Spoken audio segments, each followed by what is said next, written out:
fermons pas nos commerces, mais nous protestons en affichant notre colère. Laissez-nous respirer. Les commerçants, ça fait partie des TPE. Et les TPE sont très inquiètes quant à leur devenir parce qu'on voit arriver de très gros orages et de très grosses menaces pour la survie de nos entreprises. C'est une menace de mort dans la mesure où on ne sait pas ce que va devenir le compte d'exploitation de l'entreprise. La pénibilité, c'est une menace ô combien lourde et en plus quasiment impossible à chiffrer. Quand on a des collaborateurs, comment est-ce qu'on va chiffrer la pénibilité? Qui est-ce qui va avoir la compétence pour l'évaluer?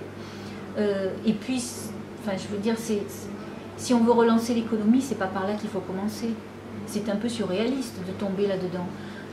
Ensuite, la cession d'entreprise. La cession d'entreprise, être obligé de divulguer tous vos secrets et dire à tout le monde que vous allez vendre votre entreprise, y compris à votre personnel, quand ce sont des transactions qui sont les 3/4 du temps tenues tout à fait secrètement, enfin, vous tombez dans les mains de la concurrence, vous vous faites racheter à bas prix par un concurrent, mais c'est un arrêt de mort pour les entreprises. On ne peut pas tomber là-dedans. On ne peut pas inciter les gens à investir dans leurs entreprises quand on les menace avec des armes qui sont extrêmement lourdes pour la pérennité de ces entreprises. C'est nous, les TPE, qui sommes le devenir d'un pays. C'est nous qui sommes les investisseurs. C'est nous qui sommes le moteur. Mais il faut nous laisser travailler. Il faut donner aux gens l'envie d'investir et d'acheter des sociétés, d'acheter des boîtes et de créer et d'innover.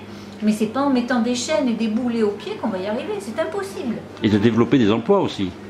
Mais à partir du moment où nous, on s'investit, ça veut dire qu'on a besoin de collaborateurs, ça veut dire qu'on a besoin de commerciaux, de chercheurs, qu'on a besoin de vendeurs, on a besoin de s'entourer quand on fait quelque chose, on a besoin de faire une équipe. Mais vous faites une équipe quand vous avez envie, quand vous êtes motivé, pas quand vous sentez que vous avez des lourdeurs administratives qui vous plombent, c'est pas possible. Aujourd'hui, on n'y arrive plus. On a les charges en constante augmentation, on a un pouvoir d'achat qui est en baisse, donc nous, nos prix, on est obligé de les baisser, donc à un moment donné, vous baissez votre marge, et vous baissez je dirais, votre trésorerie et votre sécurité sur votre travail. Vous avez les clés d'orchestre? Est-ce que ça a une influence aussi sur l'embauche? Ah ben oui, parce que nous ici, on a déjà été obligé de licencier pas moins de 3 personnes. Plus vous payez de charges, moins il y a de pouvoir d'achat, plus vous êtes obligé de licencier, puisque les gens, nous essentiellement le midi, ils sont obligés de regarder à 1 euro. On peut dire que c'est une colère. C'est une colère, c'est une angoisse, c'est un ras-le-bol. Ben, vous savez, quand vous ne pouvez plus, vous ne pouvez plus. Quand à un moment donné, vous vous rendez compte, vous travaillez, pour dire je suis content, ce trimestre, j'ai pu payer mes charges, tout va bien, je suis content. Mais j'ai rien gagné. Parce que les heures, on les fait. Vous mettez la main à la pâte, comme on dit. On est obligé. Si aujourd'hui vous ne mettez pas la main à la pâte, si aujourd'hui vous ne faites pas ce qu'il y a à faire, vous pouvez fermer votre boutique.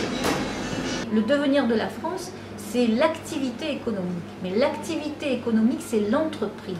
Et l'entreprise, il faut qu'elle embauche. Et pour ça, il faut qu'elle ait envie de le faire et qu'elle soit aidée, qu'elle ait un moteur. Quand vous voyez des entrepreneurs qui sont découragés, mais finalement, quand on a l'occasion de se rencontrer, de faire des soirées sur des thèmes, des choses comme ça, mais vous voyez les gens, ils sont au bord de l'asphyxie, ils vous disent mais pourquoi je vais embaucher? On est paralysé par la lourdeur administrative et en plus avec ce qui se profile maintenant, mais ça passe l'envie aux gens de travailler. Nous sommes en grève, nous ne formons pas des magasins parce que nous ne pouvons pas nous permettre, mais par contre nous voulons protester que nous sommes écrasés de charges et qu'on ne peut pas continuer comme ça. Vu la difficulté, la crise qu'il y a actuellement, si on nous ajoute encore des charges, on ne s'en sort pas, nous les petits commerçants. On a des écoles d'ingénieurs qui sont des merveilles que le monde entier nous envie. Ils partent au Canada, ils partent aux États-Unis, ils partent en Suisse. Mais comment on va faire dans nos entreprises? On appauvrit le tissu économique dès la sortie de l'école. Mais comment on va faire? Le jour où vous avez des commerces qui montent en puissance, vous voulez faire des franchises, vous voulez faire des... Mais avec qui? Où ils sont vos collaborateurs? Il n'y en a plus. Non, mais on marche sur la tête là, c'est le monde à l'envers. Laissez-nous respirer. Nos entreprises sont écrasées par les charges, plus de 2,7% par an. La pression fiscale est instable, nous interdisant tout projet à long terme. Mais souvent, les très grosses entreprises ont des antennes à l'étranger, ont des antennes à l'extérieur.